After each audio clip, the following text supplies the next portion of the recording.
Hello everyone. APPSC FBO mains ఎగ్జామ్కి prepare అయ్యే aspirants అందరికీ స్వాగతం. ఈరోజు మనం ఎగ్జామ్లో రావడానికి అవకాశం ఉన్న ఎస్ఎస్ గురించి ఎలా రాయాలి, ఏం రాయాలి అని చూద్దాము. ఆల్రెడీ నేను ఎఫ్బీఓ మెయిన్స్కి సంబంధించి మన యూట్యూబ్ ఛానల్లో టాప్ 10 ఎస్ఎస్ టు ప్రిపేర్ అనే వీడియోని అప్లోడ్ చేయడం జరిగింది. ఈ వీడియోలో నేను ఆల్రెడీ టాప్ 10 ఎస్ఎస్ ఏవి, అదేవిధంగా ఎస్ఎస్ ఎలా రాయాలి, వాటి యొక్క టిప్స్ అనేది కూడా చెప్పడం జరిగింది. ఎవరైనా ఆ వీడియో చూడకపోయింటే ఆ వీడియో లింక్ డిస్క్రిప్షన్లో ఇస్తాను, ఒకసారి చూడండి. ఇప్పుడు ఆ టాప్ 10 ఎస్ఎస్ గురించి ఒకసారి చూద్దాము. అదే climate change and factors contributing. Second one వచ్చి population growth and environment degradation. Third one వచ్చి forest conversation and sustainable development. Fourth one వచ్చి deforestation and its impact on climate change. Fifth one వచ్చి wild life protection in India, loss and challenges. Man and forest a symbiotic relationship. ఇంకా seventh one వచ్చి forest fires, causes, effects and preventive measures. Eighth one వచ్చి afforestation and reforestation in India. ఇంకా ninth one వచ్చి COVID-19 and its impact on environment and economy. ఇంకా last one వచ్చి forest resources of Andhra Pradesh. ఈ 10 SS కానీ మనము చదువుకున్నామంటే ఎగ్జామ్లో ఎలాంటి ఎస్ఏ ఇచ్చినా కానీ వీటి రిలేటెడ్గానే ఉంటుంది. కాబట్టి ఈ 10 ఎస్ఎస్ గురించి మనం ఇన్డెప్త్గా రోజుకి ఒక 10 to 15 మినిట్స్ కేటాయించి చదువుకుంటే ఈజీగా మనం క్వాలిఫై అయిపోవచ్చు. కాబట్టి ఇది స్క్రీన్ షాట్ తీసి పెట్టుకోండి. అండ్ నేను everyday or day by day మన ఎగ్జామ్ లోపల నేను ఈ 10 ఎస్ఎస్ అనేది మీకు ఎక్స్ప్లెయిన్ చేస్తాను. ఈరోజు క్లాస్ వచ్చి climate change and factors contributing. ఈ ఎస్ఏ గురించి ఎలా రాయాలి, ఏం రాయాలి, ఎలా రాస్తే మనము క్వాలిఫై అవుతామో ఒకసారి చూద్దాము. క్లైమేట్ చేంజ్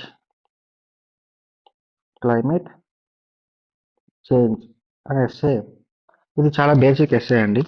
ఇలాంటివి వస్తే ఈజీగా రాయొచ్చు. కానీ మనం ఎగ్జామినర్ని ప్రెడిక్ట్ చేయలేం కాబట్టి మన ప్రిపరేషన్ స్ట్రాంగ్గా ఉండాలి. అదేవిధంగా ప్రజెంటేషన్ టాప్ నాచ్లో ఉండాలి. కాబట్టి let's dive into the topic. మనం ఏ ఎస్ఏ ఎత్తుకున్నా ఫస్ట్ ఇంట్రడక్షన్ రాస్తాము, అదే పరిచయం. ఇందులో వచ్చి క్లైమేట్ చేంజ్ గురించి అడిగాడు కాబట్టి ఫస్ట్ ఇంట్రడక్షన్లో ఏం రాస్తాము, ఇచ్చిన టాపిక్ గురించి బ్రీఫ్గా డెఫినేషన్, ఇంకా ఎగ్జామ్ పాయింట్ ఆఫ్ వ్యూలో అతను ఏం అడిగాడు, ఆ క్వశ్చన్కి సంబంధించి మనం ఏదైతే రిలేటెడ్గా ఉంటుందో అది రాస్తాము. ఈ క్లైమేట్ చేంజ్కి వచ్చి ఇంట్రడక్షన్లో ఏం రాస్తామంటే, వాతావరణ మార్పు ప్రస్తుతం ప్రపంచం ఎదుర్కొంటున్న అత్యంత తీవ్రమైన మరియు దీర్ఘకాలిక పర్యావరణ సంక్షోభం. భూమి సగటు ఉష్ణోగ్రత పెరగడం, వర్షపాత విధానాలు మారడం, ఇంకా ధ్రువ హిమ కప్పులు అంటే ఐస్ బర్గ్స్ కరగడం వంటి పరిణామాలు దీనికి సంకేతాలు. కాబట్టి ఇవన్నీ మానవ చర్యల ఫలితంగా జరుగుతున్నాయి అనే విషయాన్ని మెన్షన్ చేసి మనము ఇంట్రడక్షన్ని ఎండ్ చేస్తామన్నమాట. ఒకటే చెప్తున్నాను, గుర్తుపెట్టుకోండి. ఇంట్రడక్షన్లో ఇది నేను ఇచ్చిందే రాయాలని ఏం లేదు. మీరు ఇంట్రడక్షన్లో ఇచ్చిన టాపిక్ గురించి డెఫినేషన్ని క్లియర్గా మెన్షన్ చేయండి.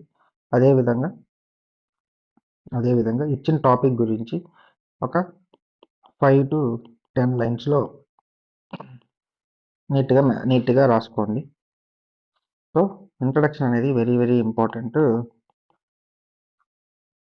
దాన్ని ఎగ్జామ్లో వెంటనే స్టార్ట్ చేయాల్సిన అవసరం లేదు. ఒక 2-3 మినిట్స్ టైం తీసుకోండి. ఏం రాయాలో ఒకసారి మైండ్కి ఆలోచించుకోండి. తర్వాతే పేపర్ మీద పెన్ పెట్టండి. ఎందుకంటే వన్స్ స్టార్ట్ చేసాక there is no going back. కొట్టువేతలు ఉండకూడదు. కాబట్టి నీట్గా ఒక 3 మినిట్స్ ఆలోచించుకొని ఆ తర్వాతే స్టార్ట్ చేయండి. ఇంకా క్లైమేట్ చేంజ్కి ప్రధాన కారణాలు, వాతావరణ మార్పుకి ప్రధాన కారణాలు ఏవి అంటే గ్రీన్ హౌస్ గ్యాసెస్. ఏవి green house gases. Second one వచ్చి అడవులు నాశనం అవడం అంటే అఫారెస్టేషన్. ఇంకా థర్డ్ వన్ వచ్చి ఇండస్ట్రియల్ పొల్యూషన్, పరిశ్రమల కాలుష్యం. ఇలాంటివి ఒక 4 to 3 హెడ్డింగ్స్ తీసుకొని మెన్షన్ చేయండి. అంటే వాతావరణ మార్పుకు ప్రధానమైన కారణాలు అని పెట్టి ఏ గ్రీన్ హౌస్ గ్యాసెస్, బి అడవులు నాశనం, థర్డ్ వన్ వచ్చి ఇండస్ట్రియల్ పొల్యూషన్. ఇలా ఫస్ట్ మెన్షన్ చేయండి. ఆ తర్వాత ఒక్కొక్క దాని గురించి సైడ్ హెడ్డింగ్గా పెట్టి ఎక్స్ప్లెయిన్ చేయండి. ఇంకా దాంట్లో ఈ గ్రీన్ హౌస్ గ్యాసెస్ అనేవి ఏం చేస్తాయంటే మన అట్మాస్ఫియర్లో ఉన్న హీట్ని అబ్జర్వ్ చేసుకుంటాయి. అంటే హీట్ని ట్రాప్ చేసుకొని ఎర్త్ టెంపరేచర్ అనేది ఇంక్రీజ్ చేస్తాయి అన్నమాట. ఈ ఎర్త్ టెంపరేచర్ ఇంక్రీజ్ అయిందంటే అది గ్లోబల్ వార్మింగ్కి దారితీస్తుంది. ఈ గ్లోబల్ వార్మింగ్ ఏం చేస్తుంది? క్లైమేట్ చేంజ్కి దారితీస్తుంది. కాబట్టి ఇలా గ్రీన్ హౌస్ గ్యాసెస్ గురించి బ్రీఫ్గా ఒక 2 లైన్స్ రాయండి. ఆ తర్వాత మనం ఏం చేయాలంటే కొన్ని రిపోర్ట్స్ ఉంటాయి, లైక్ ఐపీసీసీ అంటే inter governmental panel on climate change అనమాట, దీని అబ్రివేషను. ఇది ఈ సంస్థ 2023లో నివేదిక ఇచ్చిందనమాట. ఇచ్చిన నివేదికలో ఏముంది అంటే పరిశ్రమల యుగం అంటే ఇండస్ట్రియల్ ఏజ్ స్టార్ట్ అయినప్పటి నుంచి కార్బన్ డైఆక్సైడ్ CO2 అనేది మన అట్మాస్ఫియర్లో 280 ppm నుంచి 420 ppmకి పెరిగిందనమాట. ఇంకా తర్వాత ప్రపంచ ఉష్ణోగ్రతలు ఇప్పటికే 1.1 డిగ్రీ సెంటీగ్రేడ్కి ఇంక్రీజ్ అయ్యాయన్నమాట. మనకున్న టార్గెట్ ఏంటంటే 2 డిగ్రీ సెంటీగ్రేడ్ దాటకుండా టెంపరేచర్ని మెయింటైన్ చేయాలి. ఇంకా వీలైతే 1.5 డిగ్రీ సెంటీగ్రేడ్ వద్దకే దీన్ని మెయింటైన్ చేయాలనేసి మనకు కొన్ని అగ్రిమెంట్స్లో మనం ఆల్రెడీ పెట్టుకున్నాం. అవి ఏం అగ్రిమెంట్స్ అనేవి ముందు చెప్తాను. సో ఇలా మనము గ్రీన్ హౌస్ వాయువుల పెరుగుదల లేకుంటే గ్రీన్ హౌస్ గ్యాసెస్ అని సైడ్ హెడ్డింగ్ పెట్టినప్పుడు first green house gases climate చేంజ్కి ఏ విధంగా దోహదపడతాయని 1-2 లైన్స్లో రాయండి. ఆ తర్వాత రిపోర్ట్స్ని మెన్షన్ చేయండి. ఈ విధంగా చేశామంటే మనం ఎగ్జామ్లో ఏదో పేపర్ నింపడానికి రాస్తున్నట్టు కాకుండా ఈ రిపోర్ట్స్ మెన్షన్ చేయడం వల్ల ఎగ్జామినర్కి మనము నీట్గా మన వర్క్ ఏంది, మన నాలెడ్జ్ ఏంది, మనం ఏ విధంగా ప్రిపేర్ అయ్యామనేది అర్థమవుతుంది. ఇది గుర్తుపెట్టుకోండి. ఇంకా మనము గ్రీన్ హౌస్ గ్యాసెస్ ఏవేవి అనేవి కూడా మెన్షన్ చేయొచ్చు. అంటే CO2, మీథేన్, CH4, ఇంకా నైట్రస్ ఆక్సైడ్ N2O, ఇంకా వాటర్ వేపర్. ఇవన్నీ మనకు గ్రీన్ హౌస్ గ్యాసెస్ కాబట్టి వీటి గురించి కూడా 1-2 లైన్స్ రాస్తే ఇంకా బాగుంటుంది. తర్వాత అడవుల నాశనం గురించి చూద్దాము. అడవుల నాశనం అంటే ఏంటి? పెద్ద ఎత్తున ఫారెస్ట్ కవర్ని మనము నాశనం చేస్తే లేకుంటే రిమూవ్ చేస్తే అంటే చెట్లు నరకడం ద్వారా ఇంకోటి ద్వారా మనము ఫారెస్ట్ కవర్ని తగ్గించామంటే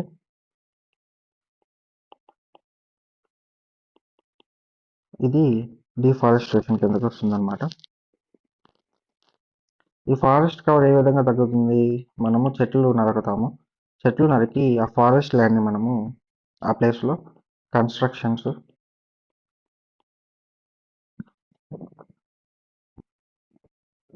అదేవిధంగా ఆ ఫారెస్ట్ ల్యాండ్ని అగ్రికల్చర్ ల్యాండ్గా కన్వర్ట్ చేయడం, ఇంకా ఫారెస్ట్ ల్యాండ్లో ఇండస్ట్రీస్ పెట్టడం, ఇలా ఏ విధంగా అయినా ఫారెస్ట్ కవర్ని తగ్గిస్తే అది డిఫారెస్టేషన్ కిందకు వస్తుంది. కాబట్టి డిఫారెస్టేషన్ గురించి డెఫినేషన్ ఒక 2-3 లైన్స్ రాయండి.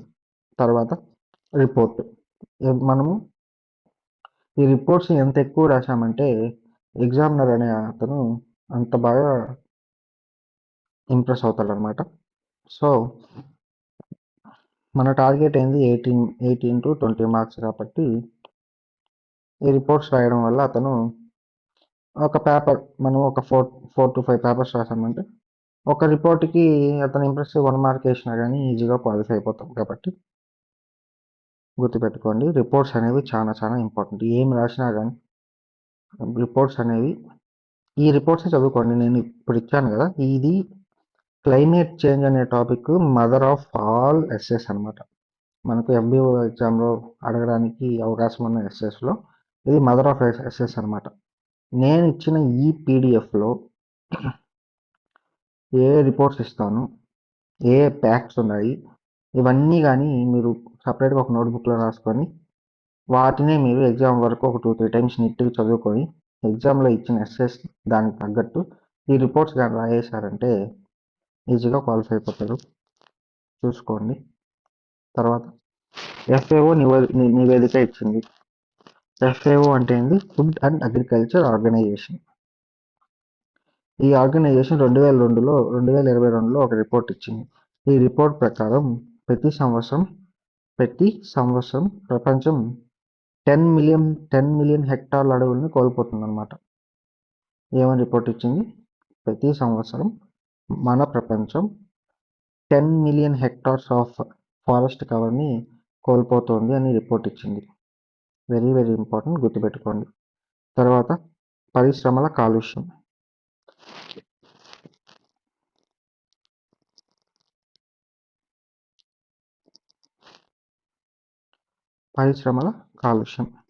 దీని ఇంగ్లీష్లో ఏమని రాస్తాము? Industrial pollution. ఓకేనా? ఇండస్ట్రియల్ పొల్యూషన్ అంటే ఏంటి? ఇండస్ట్రియల్ నుంచి వచ్చే వ్యర్థాలు,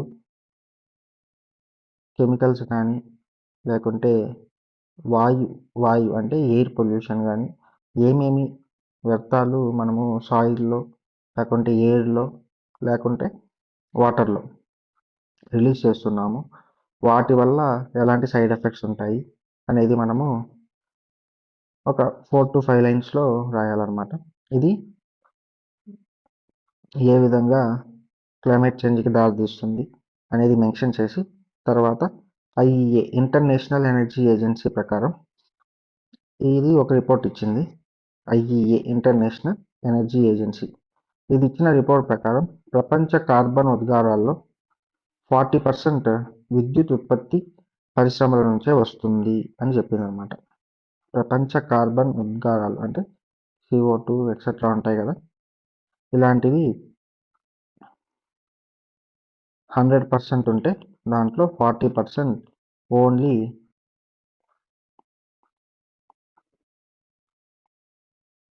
ఎనర్జీ స్టేషన్స్ నుంచే వస్తుందన్నమాట. ఎనర్జీ జనరేటింగ్ స్టేషన్స్ నుంచే వస్తుంది. ఎలా వస్తుంది? మనము థర్మల్ పవర్ ప్లాంట్స్ ఉంటాయి కదా, ఈ థర్మల్ పవర్ ప్లాంట్స్లో ఎలక్ట్రిసిటీ అనేది ఎలా జనరేట్ అవుతుంది? మనము కోల్ అంటే బొగ్గుని యూజ్ చేసి హీట్ జనరేట్ చేస్తాము. ఈ హీట్ నుంచి స్టీమ్ అనేది వస్తుంది. ఈ స్టీమ్ ద్వారా టర్బైన్స్ అనేవి రొటేట్ అవుతాయి. సో అలా మనకు ఎలక్ట్రిసిటీ అనేది జనరేట్ అవుతుంది. కానీ ఈ కోల్ బంద్ చేసినప్పుడు మనకు ఎయిర్ పొల్యూషన్ అనేది జరుగుతుంది. అంటే కార్బన్ డైఆక్సైడ్ అనేది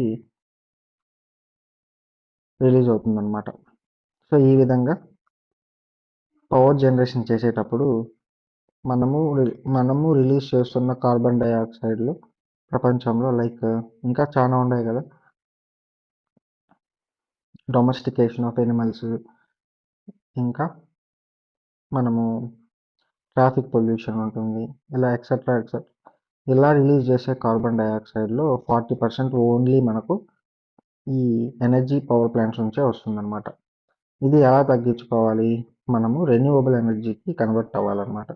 లేకుంటే atomic power station, wind energy or solar energy వీటిని యూజ్ చేసి కూడా మనము కరెంట్ అనేది జనరేట్ చేయొచ్చు. ఇలా మనం నాన్ రెన్యూవబుల్ ఎనర్జీ సోర్సెస్ నుంచి రెన్యూవబుల్ ఎనర్జీ సోర్సెస్కి కన్వర్ట్ అవ్వడం ద్వారా ఈ 40% ఆఫ్ పొల్యూషన్ అనేది మనం తగ్గించుకోవచ్చు అనమాట. ఓకేనా? ఈ 40% ఆఫ్ ఇది తగ్గితే మీరే ఆలోచించండి ఎంత పొల్యూషన్ తగ్గుతుందో. ఇవన్నీ కూడా మనకు క్లైమేట్ చేంజెస్ని ఎఫెక్ట్ చేస్తుందన్నమాట. ఈ విధంగా మనం ఇక్కడ నేను 3 పాయింట్స్ ఇచ్చాను. గ్రీన్ హౌస్ వాయువుల పెరుగుదల, అడవుల నాశనం, పరిశ్రమల కాలుష్యం ఎక్సెట్రా ఎక్సెట్రా ఇచ్చాను. ఇంకా మీరు రాయాలంటే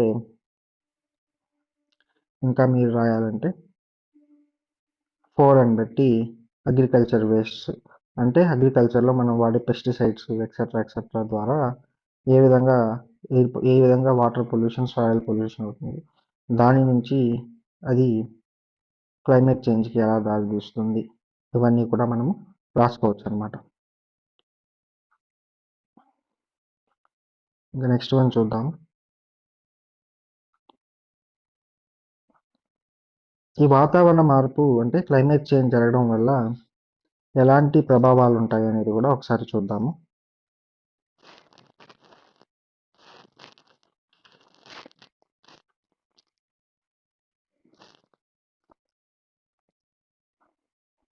వాతావరణ మార్పు వల్ల జరిగేది ఏమంటే గ్లోబల్ వార్మింగ్ అండ్ హిమనదుల తరుగుదల, అంటే ఐస్బర్గ్స్ కరిగిపోవడం వల్ల ఏ విధంగా నష్టాలు వస్తాయనేసి మనం రాయాలన్నమాట. గ్లోబల్ వార్మింగ్ అంటే ఏంది? Green house effect. Green house ఎఫెక్ట్లో ఆ గ్రీన్ హౌస్ గ్యాసెస్ అనేది మన అట్మాస్ఫియర్లోని హీట్ని అబ్జర్వ్ చేసుకొని అది ఇన్ఫ్రారెడ్ రేస్ని జనరేట్ చేస్తుంది అనమాట, అంటే రిలీజ్ చేస్తుంది. కానీ మొత్తం హీట్ ఇక్కడే ట్రాప్ అయిపోవడం వల్ల మన అట్మాస్ఫియర్లో నుంచి హీట్ బయటికి వెళ్ళదన్నమాట. ఇలా వెళ్ళకపోవడం వల్ల ఎర్త్ టెంపరేచర్ అనేది ఇంక్రీజ్ అవుతుంది. ఈ ఎర్త్ టెంపరేచర్ ఇంక్రీజ్ అవడం వల్ల మంచు పర్వతాలు కరిగిపోవడం, ఆ మంచు పర్వతాలు కరిగిపోవడం వల్ల సీ వాటర్ లెవెల్ రైజ్ అవడం, ఇంకా దీనివల్ల క్లైమేట్ అనేది చేంజ్ అవుతుంది. అంటే టెంపరేచర్ ఇంక్రీజ్ అవడం వల్ల క్లైమేట్ చేంజ్ అవుతుంది. ఈ క్లైమేట్ చేంజెస్ ఎఫెక్ట్స్ ఏంది? సీజనల్, అంటే సీజన్స్ కరెక్ట్గా రాకపోవడం, అంటే చలికాలంలో చలి లేకుండా స్ప్రింగ్ సీజన్లో చలి ఉండడం, ఇంకా వర్షాలు కరెక్ట్ టైంకి పడకపోవడం, ఇలాంటివన్నీ ఎఫెక్ట్స్ ఆఫ్ క్లైమేట్ చేంజ్ అనమాట. కాబట్టి ఫస్ట్ వన్ గ్లోబల్ వార్మింగ్ గురించి రాస్తాం. IPCC AR6 అంటే inter governmental panel on climate change, ఇది రిపోర్ట్ ఇచ్చిందనమాట. అంటే AR6 అంటే అసెస్మెంట్ రిపోర్ట్ 6 అనమాట. ఆల్రెడీ 5 రిపోర్ట్స్ ఇచ్చింది, కానీ 2023లో 6th రిపోర్ట్ అని ఇచ్చిందనమాట. ఈ రిపోర్ట్ ప్రకారం 2050 నాటికి ఆర్కిటిక్ వేసవులు పూర్తిగా మంచు లేని రోజులుగా మారే ప్రమాదం ఉంది. అంటే ఆర్కిటిక్ వేసవులు అంటే ఆర్కిటిక్ ప్లేస్లో సమ్మర్ సీజన్లో మనకు ఆర్కిటిక్ ఓషన్ చుట్టుపక్కలంతా మొత్తం మనకు ఐసే ఉంటుంది కదా. ఈ ప్లేస్లో మనకు సమ్మర్ సీజన్లో కంప్లీట్గా ఐస్ అనేది లేకుండా అయిపోతుంది అనమాట. ఒకసారి ఆలోచించండి, అది ఎంత పెద్ద ప్రదేశం. అక్కడ మొత్తం మంచు కరిగిపోతే సీ లెవెల్స్ ఎంత ఇంక్రీజ్ అయిపోతాయి. సో దీనివల్ల ఏమవుతుందంటే సముద్ర మట్టం 2100 నాటికి మన సముద్రాలు 1 మీటర్ వరకు పెరిగే ఛాన్స్ ఉందన్నమాట, సముద్ర నీటి మట్టం. ఇవన్నీ ఎఫెక్ట్స్ ఆఫ్ గ్లోబల్ వార్మింగ్, గుర్తుపెట్టుకోండి. ఈ రిపోర్ట్స్ అనేవి చాలా చాలా ఇంపార్టెంట్. నేను మీకు ఈ PDF కావాలంటే డిస్క్రిప్షన్లోనే ఇస్తాను, కావాల్సిన వాళ్ళు డౌన్లోడ్ చేసుకోండి. నెక్స్ట్ వన్ తీవ్రమైన వాతావరణ సంఘటనలు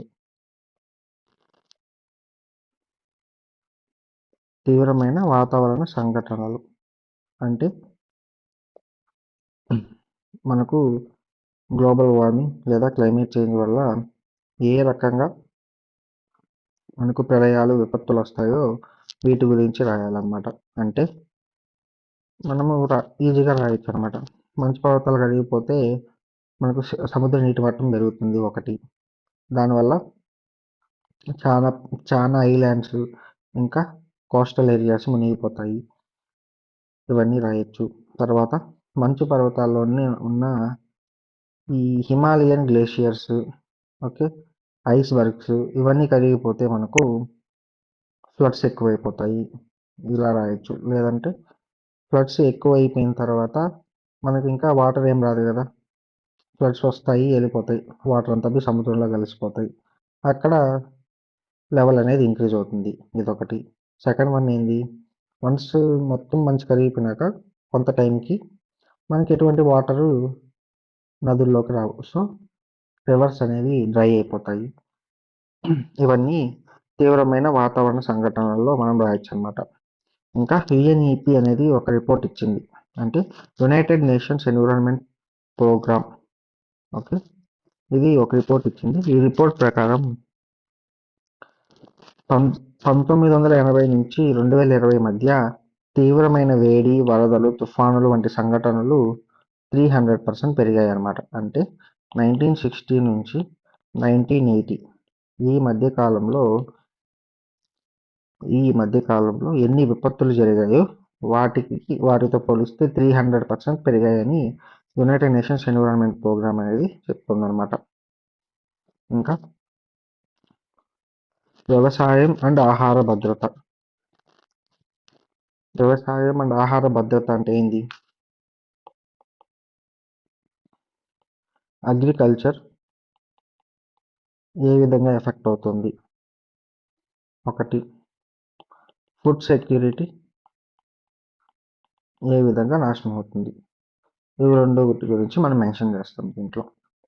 ఈ వ్యవసాయం, అగ్రికల్చర్ ఏ విధంగా ఎఫెక్ట్ అవుతుంది? ఒకటి, సీజన్ సరైన టైంకి రావు. సీజన్ సరైన టైంకి రాకపోతే రైన్స్ కరెక్ట్ టైంకి పడవు. ఈ రైన్స్ కరెక్ట్ టైంకి పడకపోతే అగ్రికల్చర్ అనేది ఎఫెక్ట్ అవుతుంది. సెకండ్ వన్ వచ్చి ఫుడ్ సెక్యూరిటీ, అంటే అగ్రికల్చర్ సరిగ్గా లేకపోతే మనకు ఫుడ్ క్రైసిస్ అనేవి వస్తాయి. సో చాలా మంది ఆకలి చావులు చేస్తారన్నమాట. హంగర్ డెత్స్ అనేవి ఇంక్రీజ్ అవుతాయి. సో ఇవన్నీ ఎఫెక్ట్స్ ఆఫ్ క్లైమేట్ చేంజ్.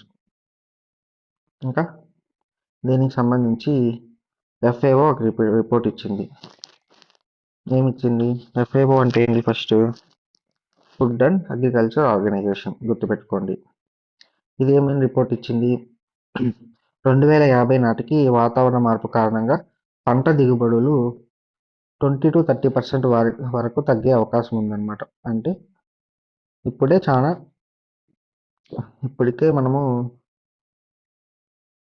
ఇప్పటికే మనం అగ్రికల్చర్ నుంచి ప్రొడక్షన్ అనేది తగ్గిపోతుంది.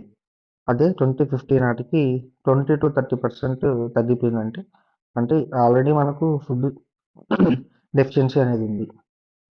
అలాంటిది ఇప్పటికే మనము చాలా చోట్ల హంగర్ డెత్స్ అనేవి వింటూ ఉంటాము. అలాంటిది 20-30% తగ్గిపోయిందంటే 100 మంది ఉంటే 80-70% మందికే మనం ఫుడ్ అనేది సప్లై చేయగలం. మిగిలిన 30% ఏమైపోవాలా?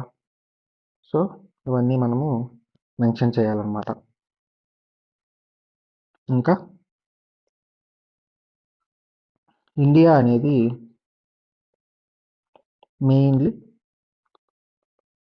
మెయిన్లీ వర్షం మీదే ఆధారపడి 80% of the population, 80% of the farmers మనకు అగ్రికల్చర్ అనేది చేస్తున్నారు అన్నమాట. ఈ సీజన్స్ కరెక్ట్గా రాకపోతే 80% ఆఫ్ ద పీపుల్ కూడా ఎఫెక్ట్ అవుతారనమాట. ఇవన్నీ మనకు క్లైమేట్ చేంజ్ వల్ల ఎఫెక్ట్స్, ఇవన్నీ నీట్గా మెన్షన్ చేయాలన్నమాట. నెక్స్ట్ వన్, జీవన వైవిధ్యంలో నష్టం అన్నమాట. అంటే IPBES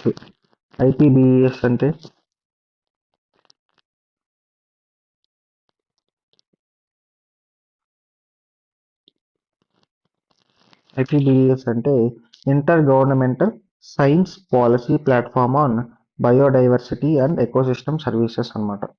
రాసుకోండి. మీరు గూగుల్‌లో కూడా ఎతికితే ఈజీగా దొరుకుతుంది. నేను రాయాల్సిన అవసరం లేదు. ఐపీబీఎస్ అంటే ఏంటి? Inter governmental science policy platform on biodiversity and ecosystem services. ఇది ఇచ్చిన నివేదిక ప్రకారం ప్రపంచంలోని 10 లక్షల జాతులు అంతరించిపోవడానికి సిద్ధంగా ఉన్నాయన్నమాట. ఓకే. ఐపీబీఎస్ ఇచ్చిన నివేదిక ప్రకారము మన ప్రపంచంలో ఉన్న 10 లక్షల జాతులు అంతరించిపోవడానికి రెడీగా ఉన్నాయని చెప్తుంది. వాటిలో 40% జలజ జీవులు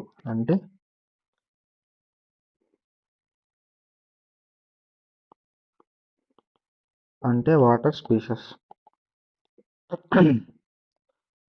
ఇది ఇచ్చిన నివేదిక ప్రకారం ఏముంది? క్లైమేట్ చేంజ్ ఇంక్రీజ్ అయితే దాన్ని మనం కంట్రోల్ చేయలేకపోతే ప్రపంచంలోని 10 లక్షల జీవులు అంటే డిఫరెంట్ స్పీషీస్ ఉంటాయి కదా, అవన్నీ అంతరించిపోతాయి అన్నమాట. వాటిలో 40% వాటర్ స్పీషీసే ఉంటాయి అని చెప్తుంది అనమాట. సో మనం ఏం చేయాలి? వాటర్ పొల్యూషన్ని కట్ చేయాలి. ఇంకా తర్వాత మానవ ఆరోగ్యం, హ్యూమన్ హెల్త్, ఇది కూడా ఎఫెక్ట్ అవుతుంది క్లైమేట్ చేంజ్ అవడం వల్ల అని చెప్తుంది అనమాట.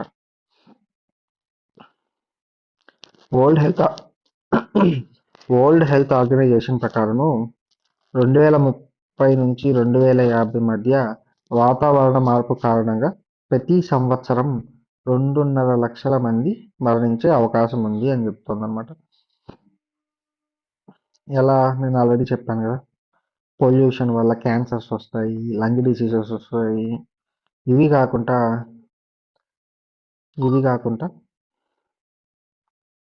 సీజన్స్ చేంజ్ అవడం వల్ల, టెంపరేచర్ రైజ్ అవడం వల్ల, సీజన్స్ కరెక్ట్ టైంకి రాకపోవడం వల్ల అగ్రికల్చర్ నుంచి ప్రొడక్షన్ తగ్గిపోతుంది. దీనివల్ల ఫుడ్ క్రైసిస్ అనేవి వస్తాయి. ఫుడ్ సరిగా అందకుండా మనుషులు తెచ్చుకోతారు. ఇవన్నీ రీజన్స్ అనమాట. ఇవన్నీ బేస్ చేసుకొని వరల్డ్ హెల్త్ ఆర్గనైజేషన్ మనకు రిపోర్ట్లు ఇచ్చింది అనమాట.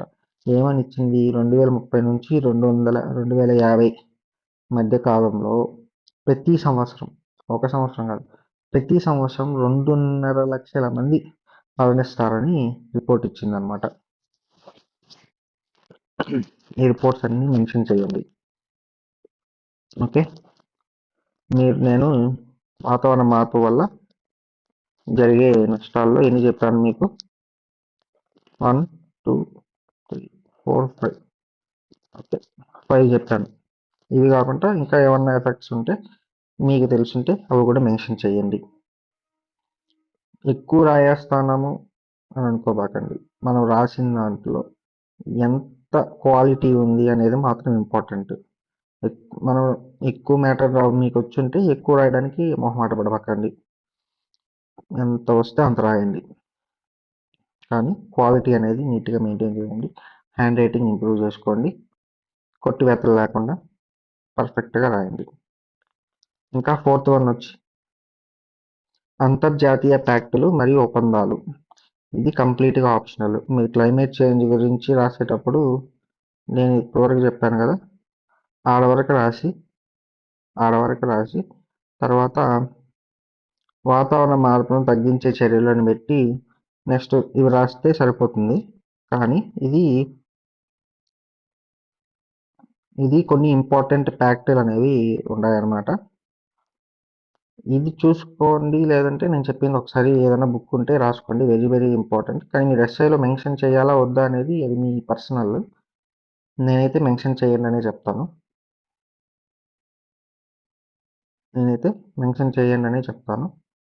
కానీ ఇప్పుడు నేను చెప్పే ఫ్యాక్ట్స్ అనేవి ఎంత ఇంపార్టెంట్ అంటే మీకు మెయిన్స్లో వస్తాయి. అంటే ఎస్ఏలో కాకుండా ఆబ్జెక్టివ్లో రావడానికి ఎక్కువ అవకాశం ఉంది. 1 నుంచి 2-3 బిట్లు ఈ 5 టాపిక్లు అంటే ఏ ఫ్యాక్ట్స్ ఉన్నాయి? 5 ఫ్యాక్ట్స్ ఉన్నాయి కదా, ఈ 5 ఒప్పందాల గురించి మీరు నీట్గా రాసుకొని చదవండి.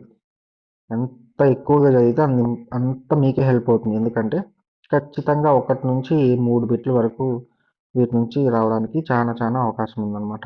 చూద్దాము. ప్యారిస్ ఒప్పందం అనేది అంటే ప్యారిస్ అగ్రిమెంట్ అనేది 2015లో జరిగింది. కాన్ఫరెన్స్ ఆఫ్ పార్టీస్ అనేది మనకు జరుగుతుంటుంది. ఈ 21 కాన్ఫరెన్స్ ఆఫ్ పార్టీస్ అనేది ఎక్కడ జరిగిందంటే ప్యారిస్లో జరిగింది. ఏ సంవత్సరంలో? 2015 సంవత్సరంలో జరిగింది. ఈ కాన్ఫరెన్స్ ఆఫ్ పార్టీస్లో ఒక అగ్రిమెంట్కి వచ్చారు. దీనికే వీళ్ళు పెట్టిన పేరు ప్యారిస్ అగ్రిమెంట్ అంటారు. ఈ ప్యారిస్ అగ్రిమెంట్ అనేది 2016 నుంచి అమల్లోకి వచ్చిందనమాట. దీంట్లో వీళ్ళు కొన్ని కీ డెసిషన్స్ అనేవి తీసుకున్నారు. అంటే ప్రపంచ ఉష్ణోగ్రతలను 2 degrees కంటే తక్కువగా, సాధ్యమైతే 1.5 degrees సెంటీగ్రేడ్ వరకే పరిమితం చేయాలనేసి ఒకటి అనుకున్నారు. ఇంక సెకండ్ వన్ వచ్చి దేశాలు ఎన్డీసీని నేషనల్లీ డిటర్మైన్డ్ కాంట్రిబ్యూషన్స్ అంటారు. ఎవ్రీ కంట్రీ అనేది ఈ సిఓపిలో అంటే కాన్ఫరెన్స్ ఆఫ్ పార్టీస్లో ఉన్న every country nationally determined contributions అనేవి సమర్పించాలన్నమాట. అంటే క్లైమేట్ చేంజ్ అవ్వకుండా ఉండేందుకు ప్రతి కంట్రీ నేను ఇది చేస్తాను, ఆర్ వాళ్ళు ఇంటర్నలీ ఏమేం చేయాలి పొల్యూషన్ని తగ్గించుకోవడానికి అనేవి కొన్ని ముందే వీళ్ళకి చెప్పాలన్నమాట. అంటే డిక్లేర్ చేసి చెప్పాలి, నేను పలాంది చేస్తున్నాను అని. సో ఇవి రెండు అనేవి ఎవ్రీ కంట్రీ చెయ్యాలి అని వీళ్ళు ప్యారిస్ అగ్రిమెంట్లో అన్ని కంట్రీస్ అంగీకరించి తీసుకున్న నిర్ణయం అన్నమాట ఇది. ఓకేనా?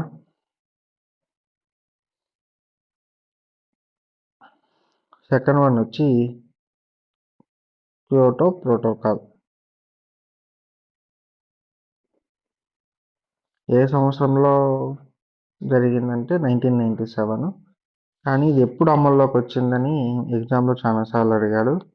అది 2005 అనమాట. ఈ క్యోటో ప్రోటోకాల్లో ఏం డిసైడ్ అయ్యారంటే అభివృద్ధి చెందిన దేశాలపై కార్బన్ ఉద్గారాలను తగ్గించడానికి చట్టబద్ధమైన బాధ్యతలు విధించాలని ఒప్పందం చేసుకున్నారనమాట. ఇది ఫస్ట్ టైం.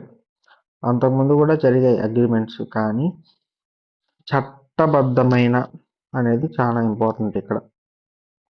చట్టబద్ధమైన బాధ్యతలు విధించాయన్నమాట. ఈ బాధ్యతల్ని ఉల్లంఘిస్తే ఈ కంట్రీస్ మీద యాక్షన్ తీసుకుంటారనమాట. అది కూడా గుర్తుపెట్టుకోండి. అభివృద్ధి చెందిన దేశాలు అంటే అభివృద్ధి చెందిన దేశాల మీదే ఎక్కువగా ప్రెషర్ ఉంటుందన్నమాట.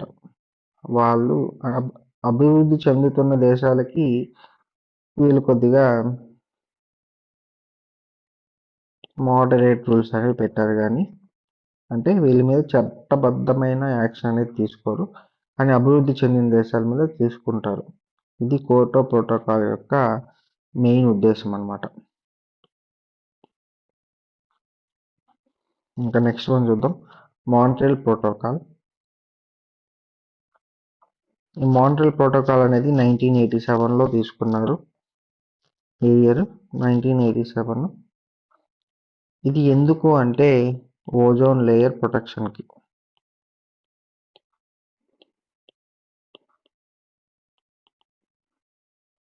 ఓకేనా?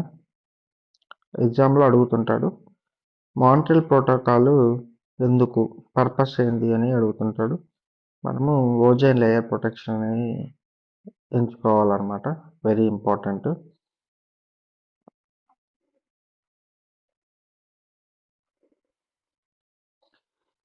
దీని ప్రకారం ఏమంటే ఓజోన్ రంధ్రాన్ని సరిచేయడంలో కీలక పాత్ర పోషిస్తుందన్నమాట. యునైటెడ్ నేషన్స్ ఎన్విరాన్మెంటల్ ప్రోగ్రామ్ ప్రకారము ఈ ఒప్పందం కారణంగా 2060 నాటికి ఓజోన్ పొర పూర్తిగా కోలుకుంటుంది అని నివేదిక ఇచ్చిందనమాట. Next COP, conference of parties.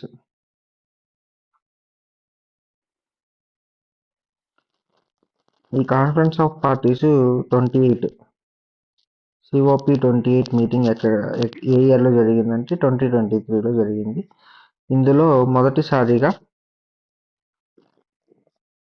Faasil fuels అంటే ఫాసిల్ ఫ్యూయల్స్ అంటే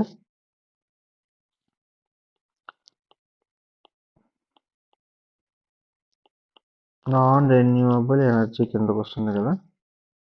ఈ ఇంధనాలు ఫాసిల్ ఫ్యూయల్స్ని తగ్గించాలని స్పష్టంగా చర్చించారనమాట. దీనికి సంబంధించి లాస్ అండ్ డ్యామేజ్ ఫండ్ అనేది ఏర్పాటు చేసుకున్నారు.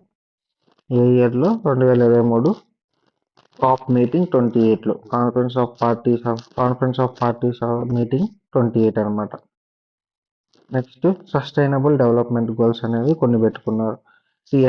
ఈ సస్టైనబుల్ డెవలప్మెంట్ గోల్స్ టోటల్ ఎన్ని ఉంటాయి? మనకు చాలాసార్లు ఇది ఎగ్జామ్లో అడిగారు అనమాట. How many SDG are there? Answer తెలుసుంటే కామెంట్లో మెన్షన్ చేయండి.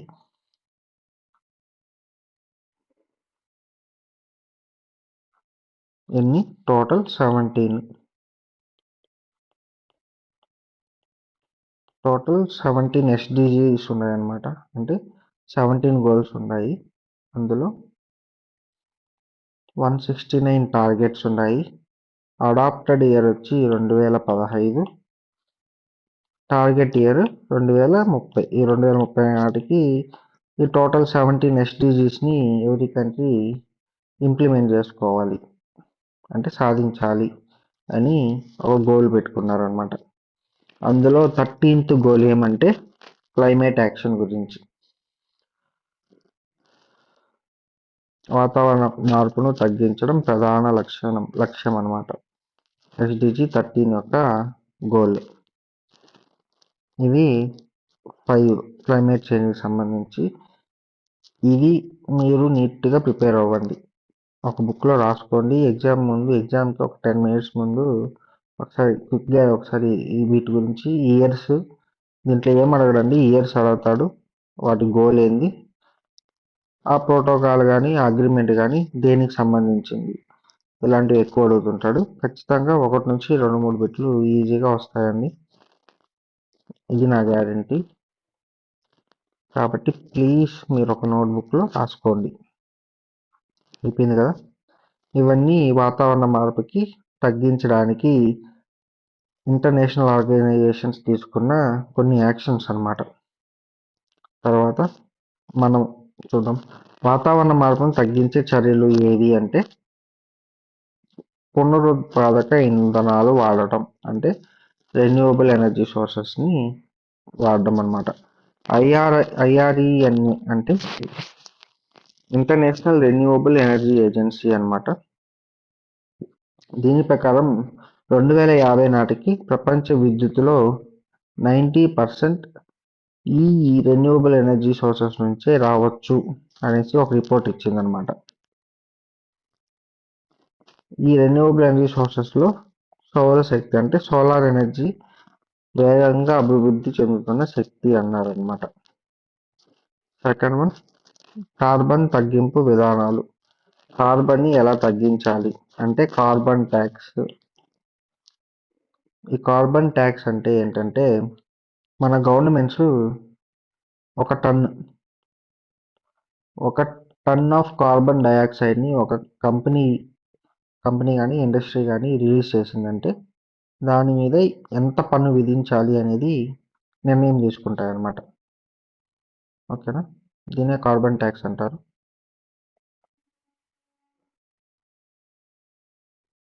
ఓకేనా, అంటే కోల్, ఆయిల్, ఇంకా నేచురల్ గ్యాస్ వీటిని ఉపయోగించినప్పుడు ఒక మోతాదులో కార్బన్ డైఆక్సైడ్ రిలీజ్ అవుతుంది కదా, అది ఒక టన్ క్యాలిక్యులేట్ చేసి ఒక టన్కి దానికి తగ్గట్టు ట్యాక్స్ని ఫిక్స్ చేస్తారనమాట. నువ్వు కార్బన్ ఎమిషన్ తగ్గించుకుంటే నీ మీద తక్కువ ట్యాక్స్ పడుతుంది అనమాట. సో ఇలా కార్బన్ ట్యాక్స్ విధానాన్ని తీసుకురావడం, ఇంకా కార్బన్ ట్రేడింగ్ సిస్టమ్ని విధించడం, ఇలాంటివన్నీ కార్బన్ అంటే క్లైమేట్ చేంజ్కి దోహదపడే కారణాలను తగ్గించుకోవడానికి తీసుకున్న చర్యలు అనమాట. ఇంకా గ్రీన్ టెక్నాలజీని ప్రోత్సహించడం, అంటే ఎలక్ట్రిక్ వాహనాలను వాడడం, హైడ్రోజన్ ఫ్యూయల్ని వాడడం, ఇంకా కార్బన్ క్యాప్చర్ అండ్ స్టోరేజ్ యూనిట్స్ని ఏర్పాటు చేయడం. ఇవన్నీ ఇవన్నీ మెథడ్స్ అన్నమాట. ఇంకా అఫారెస్టేషన్ అండ్ రీఫారెస్టేషన్. ఈ అఫారెస్టేషన్ అండ్ రీఫారెస్టేషన్ని మనకు డైరెక్ట్గా కూడా ఒక ఎస్ఏగా ఇచ్చేయవచ్చు అనమాట ఎగ్జామ్లో. ఓకేనా? అఫారెస్టేషన్ అంటే ఏంటి? ఫారెస్ట్ కవర్ని తగ్గించడం. అఫారెస్టేషన్ అండ్ రీఫారెస్టేషన్ అంటే ఏంటంటే ఫారెస్ట్ కవర్ని ఇంక్రీజ్ చేయడం, చెట్లు నాటడం. ఓకేనా? ఐపీసీసీ ప్రకారం అడవులను పెంచడం ద్వారా ప్రతి సంవత్సరం 2 బిలియన్ టన్నుల CO2ని నిల్వ చేయొచ్చు అనమాట. అంటే ఫారెస్ట్ అనేవి కార్బన్ సింక్ లాగా యూస్ అవుతాయి. అంటే చెట్లు కార్బన్ డైఆక్సైడ్ని పీల్చుకుంటాయి కదా. సో ఇలా ఫారెస్ట్ కవర్ని ఇంక్రీజ్ చేయడం వల్ల ప్రతి సంవత్సరం 2 బిలియన్ టన్స్ ఆఫ్ CO2ని మనము రెడ్యూస్ చేయొచ్చు అనమాట వీటిలో నుంచి. ఇంకా భారతదేశం తీసుకున్న చర్యలు అంటే ఎన్డీసీలు ఇంతకుముందు మెన్షన్ చేశాను కదా. భారతదేశం మెన్షన్ చేసిన ఎన్డీసీలు అంటే మనం కొన్ని టార్గెట్స్ పెట్టుకున్నాము. ఆ టార్గెట్స్ ప్రకారము 2030 నాటికి 45% కార్బన్ ఉద్గారాలను తగ్గిస్తాము అనేసి మెన్షన్ చేసింది అనమాట ఇండియా. అంటే 2030 నాటికి ఇప్పుడున్న అంటే 2015లో డెసిషన్ తీసుకున్నారు కదా ప్యారిస్ అగ్రిమెంట్లో. అప్పటి నుంచి అంటే 15 సంవత్సరాలు టైం గ్యాప్. అంటే 15 సంవత్సరాల్లో 45% ఆఫ్ కార్బన్ ఉద్గారాలను తగ్గిస్తాము అనేసి ఒక డిక్లేర్ చేసింది. ఇక సెకండ్ వన్ వచ్చి 2030 నాటికి ఈ రెన్యూవబుల్ ఎనర్జీ సోర్సెస్ అంటే రెన్యూవబుల్ ఎనర్జీ సోర్సెస్ నుంచి 500 గిగావాట్స్ ఆఫ్ ఎనర్జీని జనరేట్ చేసుకుంటాము. అంటే దీని ఉద్దేశం ఏంది? మేము నాన్ రెన్యూవబుల్ ఎనర్జీ సోర్సెస్ అంటే నాన్ రెన్యూవబుల్ ఎనర్జీ సోర్సెస్ నుంచి రెన్యూవబుల్ ఎనర్జీ సోర్సెస్కి మారుతాము అని చెప్పడం అనమాట. ఇంకా 2070 నాటికి zero carbon emission net zero carbon emission లక్ష్యంగా మనము పనులు చేస్తున్నాం అనమాట. ఇవన్నీ భారతదేశం తీసుకుంటున్న చర్యలు.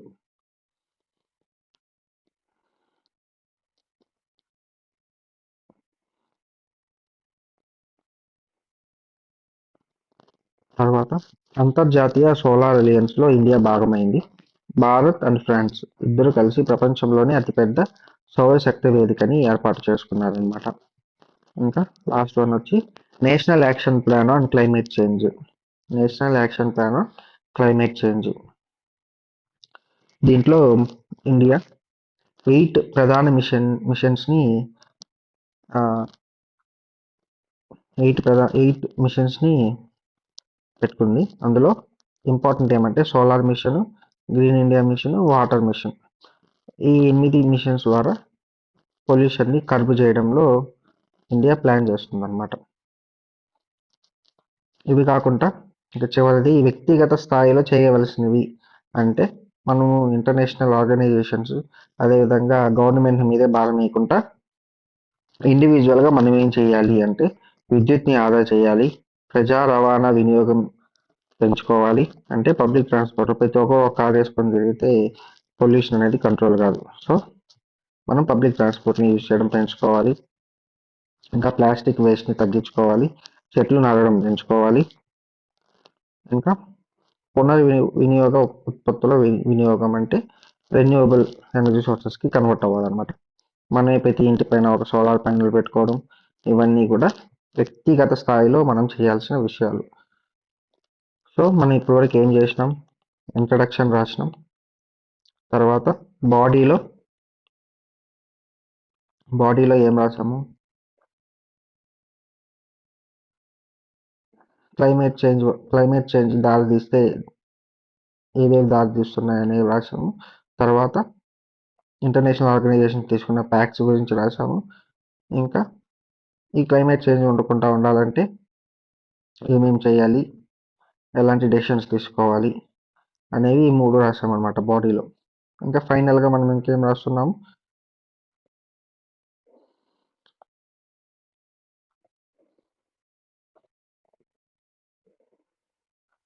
ఫైనల్గా బాడీ అంతా ఇంట్రడక్షన్, బాడీ అండ్ ఎండింగ్లో ఏం రాస్తాం? ముగింపులో మనము ఏదైనా ఒక రిమార్క్స్ ఇవ్వాలి. ఆ రిమార్క్స్ అనేవి మనకు ఎప్పుడు కానీ పాజిటివ్ నోట్లోనే ఎస్ఏ అనేది ఎండ్ చేయాలన్నమాట. ఇక్కడ ఏం రాస్తాము? వాతావరణ మార్పు ప్రతి దేశం, ప్రతి మనిషిని ప్రభావితం చేసే అత్యంత తీవ్రమైన సంక్షోభం. ఇది మనకు తెలిసిందే. శాస్త్రీయ వేదికలు, అంతర్జాతీయ ఒప్పందాలు స్పష్టంగా చెబుతున్నట్లు త్వరగా చర్యలు తీసుకోకపోతే భూమి భవిష్యత్తు ప్రమాదంలో పడుతుంది. ప్రభుత్వాలు, సంస్థలు, ప్రజలు కలిసి పనిచేస్తే మాత్రమే భూమిని రక్షించగలం. సుస్థిర అభివృద్ధి, పచ్చ శక్తి అంటే గ్రీన్ ఎనర్జీ మరియు పర్యావరణ పరిరక్షణ ఇవి మన భవిష్యత్తును కాపాడే మార్గాలు. సో మనం క్రిటికల్గా నెగిటివ్లో ఎండ్ చేయకుండా పాజిటివ్ నోట్లో ఎస్ఏ అనేది ఎండ్ చేస్తే ఇట్ ఈస్ గుడ్. అంటే చదివేవాడికి వీడు నెగిటివ్ అన్నీ ఏదైనా కానీ అంతే కదండి. మనం నెగిటివ్లో ఏం చేస్తే పర్పస్ అనేది ఫుల్ కాదు. ఒక నెగిటివ్ టాపిక్ అయినా, క్లైమేట్ చేంజ్ అనేది నెగిటివ్ టాపిక్ అయినా మనం దాన్ని నీట్గా డిస్కస్ చేసిన తర్వాత అది జరగకుండా ఉండాలంటే ఏం చేయాలి అనే నోట్లో ఏం చేస్తే ఫుల్ ఫ్లెడ్జ్డ్గా కంప్లీట్ అవుతుంది అనమాట. సో మీకు నేను చెప్పింది నచ్చుంటే సబ్స్క్రైబ్ చేసుకోండి. మీకు ఈ పీడిఎఫ్ నేను డిస్క్రిప్షన్లో ఇస్తాను. మీ ఫ్రెండ్స్ ఎవరికన్నా ఉంటే కూడా షేర్ చేయండి ఆ పీడిఎఫ్ని. ఎందుకంటే ఇది మనం ఓన్లీ ఎస్ఏ పాయింట్ ఆఫ్ వ్యూలోనే కాకుండా మెయిన్స్ పాయింట్ ఆఫ్ వ్యూలో కూడా మనము ఆలోచించాలన్నమాట. ఎస్ఏ ఏముంది, ఒక 2-3 అవర్స్ ఎగ్జామ్ ముందు కూడా ఇవన్నీ ఒకసారి చూసుకొని ఇంపార్టెంట్ టాపిక్స్ అన్ని చూసుకొని పోయి కొద్దిగా నీట్ హ్యాండ్ రైటింగ్తో రాస్తే క్వాలిఫై అవ్వడానికి ఛాన్స్ ఉంది. కానీ క్వాలిఫై అయితే మార్క్స్ జాబ్ రాదు కదండి. మెయిన్స్లో మనకు మంచి మార్క్స్ రావాలి. ఇక్కడ నేను చెప్పిన ప్రతి టాపిక్లో నుంచి, ప్రతి రిపోర్ట్లో నుంచి మనకి ఎగ్జామ్లో క్వశ్చన్ రావడానికి అవకాశం ఉంది కాబట్టి మీ ఫ్రెండ్స్ కూడా షేర్ చేయండి, వాళ్ళకి హెల్ప్ అవుతుంది. నా ఎఫర్ట్స్ నచ్చుంటే ప్లీజ్ సబ్స్క్రైబ్ చేసుకోండి, కామెంట్ చేయండి. నేను యూట్యూబ్కి కొత్త కాబట్టి నాకు తెలుస్తుంది ఇంకే విధంగా నేను మార్పు చేసుకోవాలని. ఓకేనా? థ్యాంక్ యూ అండి.